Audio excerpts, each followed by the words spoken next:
आज हम thin layer chromatography, जिसे कॉमनली टीएलसी कहा जाता है, उसके बारे में हम पढ़ेंगे।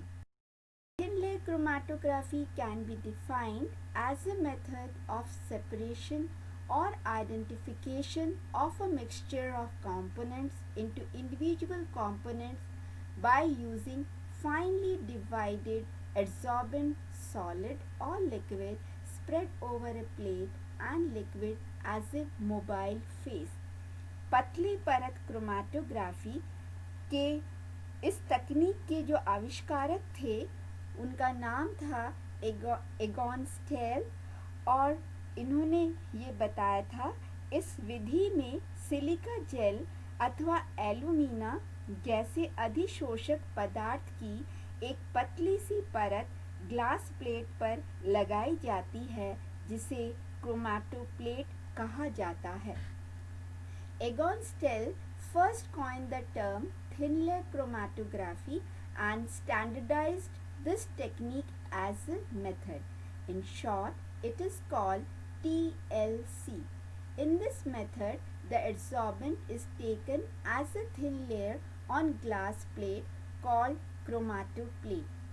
This method is based on the principle of adsorption chromatography or partition chromatography or combination of both, depending on adsorbent, its treatment and nature of solvents employed.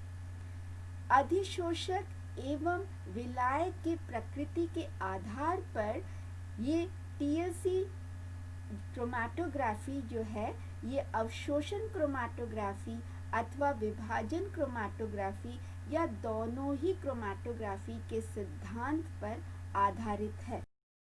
Of thin layer chromatography.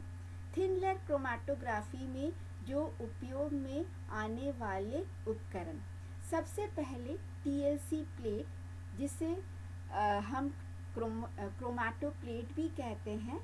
TLC plate जो है एक कांच की पट्टी होती है, और जिसे हम जैसे स्लाइड्स यूज़ करते हैं, ये वैसे ही स्लाइड्स होती हैं, जिसके ऊपर स्टेशनरी फेस मतलब एल्यूमिना या सिलिका जेल जो कि सॉलिड होता है, उसको हम वाटर के अंदर सॉल्युबल या वाटर के अंदर घोलकर या फिर किसी ऑर्गेनिक सॉल्वेंट के अंदर घोलकर एक सॉल्यूशन बनाकर उस प्लेट के ऊपर हम पतली सी परत चढ़ा देते हैं, और उसको हम टीएलसी प्लेट या क्रोमेटो प्लेट कहते हैं। ये ध्यान रखा जाए कि वो जो पतली परत जो चढ़ाते हैं वो यूनिफॉर्म होना चाहिए। टीएलसी प्लेट के बाद आता है टीएलसी चैम्बर। अब उस प्लेट को रखने के लिए एक चैम्बर तैयार किया जाता है। चैम्बर जो है एक बीकर भी हो सकता है या गैस जार की तरह एक जार हो सकता है।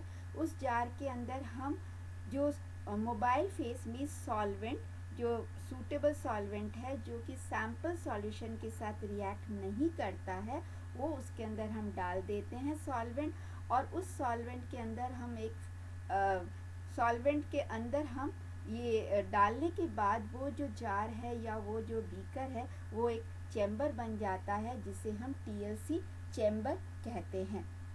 इस टीएलसी चैम्बर को हम एक लिड से ढक देते हैं, जिससे वो सॉल्वेंट के जो वेपर्स है पूरे चैम्बर के अंदर वो पूरी तरह से चैम्बर में वो मिक्स हो जाए। नेक्स्ट आता है मोबाइल फेस, मीन्स हम उसके अंदर जो हमने सॉल्वेंट डाला है, जिस इसके अंदर रखा हुआ है टीएलसी चैम्बर के अंदर। और लास्टली आता है फिल्टर पेपर। एक फिल्टर पेपर उस टीएलसी चैम्बर में मोबाइल फेस जो हम डालते हैं, जो सॉल्वेंट डालते हैं, उसके साथ एक फिल्टर पेपर हम चैम्बर के सहारे, मीन्स वो प्लेट जो ग्लास जो भी बीकर है या जार है, उसके अंदर वाले लेयर में एक फिल्टर पेपर हम रख देते हैं, जिससे जो मोबाइल फेस है वो जो प्लेट पर जब चढ़ेगी तो वो एक यूनिफॉर्मली राइज होगा। ये है थिन लेयर क्रोमेटोग्राफी के कंपोनेंट। जो मेन कंपोनेंट है, टीएलसी प्लेट है, टीएलसी चैम्बर है, और चैम्बर के अंदर सॉल्वेंट जो हमने डाल रखा है। Of thin layer chromatography. अब थिन लेयर क्रोमेटोग्राफी के विधि में हमने एक तो ये है टीएलसी चैम्बर, ठीक है।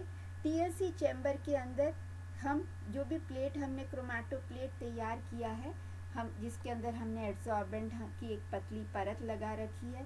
पतली परत लगाने के बाद उसको हम अच्छी तरह से ड्राई कर लेंगे, सुखा लेंगे और फिर उस प्लेट को हम रख कर उसके नीचे से 2-3 सेंटीमीटर ऊपर एक एप्लीकेटर रखते हैं और एप्लीकेटर के शैडो के सहारे हम इक्वल डिस्टेंस में हम 2-3 सैंपल सॉल्यूशन के स्पॉट डालते हैं।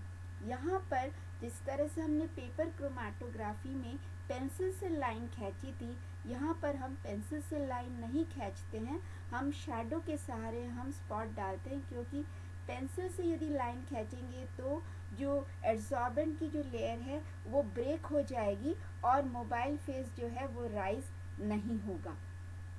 अब सैंपल सॉल्यूशन के स्पॉट डालने के बाद हम इस प्लेट को टीएलसी चैम्बर के अंदर हम इसको रखेंगे। इसको हम अच्छी तरह से इसको जो चैम्बर की जो साइड है उसके सहारे हम इसको रख देंगे।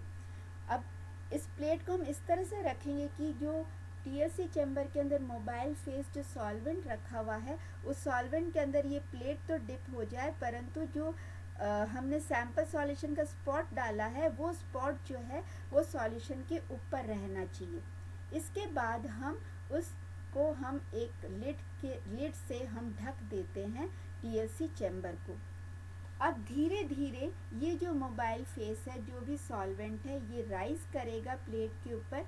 ये सैंपल जो स्पॉट है उसके साथ रिएक्ट करते हुए ये राइज करेगा और जब ये राइज करेगा तो सैंपल स्पॉट के अंदर जो भी कंपोनेंट है जिसकी जो वेलोसिटी ज़्यादा है, स्पीड ज़्यादा है एड्सॉर्ब करने की, एड्सॉर्ब पहले होता है वो पहले राइज करेगा और जिसकी स्पीड कम है या एड्सॉर्ब होने का लेट एड्सॉर्ब हो रहा है तो वो धीरे धीरे राइज करेगा। जब सॉल्वेंट प्लेट के ऊपर राइज करता है और ऊपर से 2-3 सेंटीमीटर कम रह जाता है तब इस प्लेट को हम बाहर निकाल देते हैं और बाकी जहाँ तक राइज हुआ है, जिस टॉप तक राइज हुआ है, उसके बाद वाला जो एड्सॉर्बेंट है उसको हम साफ कर देते, जिससे हमें लेंथ ऑफ द सॉल्वेंट जहाँ नीचे से जो राइज हुआ है वो हमें समझ में आ जाए, वो हम बाद में हम उसको डिटरमिन कर सके। अब इस प्लेट को हम अच्छी तरह से बाहर ड्राई कर देते हैं और इस प्लेट को हम पूरी तरह से सॉल्वेंट से राइज नहीं करवाते, क्योंकि यदि पूरी तरह सॉल्वेंट राइज होता है तो सैंपल स्पॉट के जो कंपोनेंट है उस कंपोनेंट को लेके वो बाहर निकल जाएगा और हमें वो सैंपल जो कंपोनेंट है उसके स्पॉट हमें नहीं मिलेंगे। अब प्लेट को हम बाहर निकाल के इसको हम अच्छी तरह से इसको ड्राई करेंगे। ड्राई हम खुले में रखकर हवा में रख के ड्राई कर सकते हैं या हम ओवन में रख के भी ड्राई कर सकते हैं।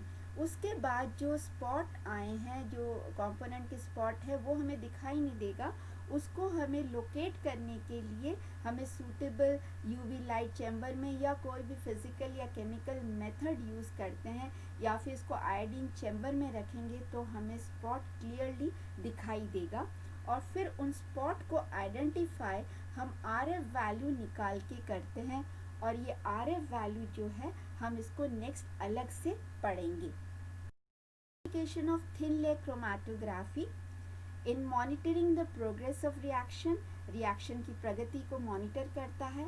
Identify compounds present in A given mixture, किसी भी मिश्रण में यौगिकों को आइडेंटिफाई करता है। Determine the purity of substance, पदार्थ कितना प्योर है उसको हम थिन लेयर क्रोमेटोग्राफी से पता लगा सकते हैं। Analysing ceramides, that is lipid molecules and fatty acids, detection of pesticides or insecticides in food and water, analyzing the dye composition of fibers in forensics, assessing the radiochemical purity of radiopharmaceuticals, and identification of medicinal plants and their constituents.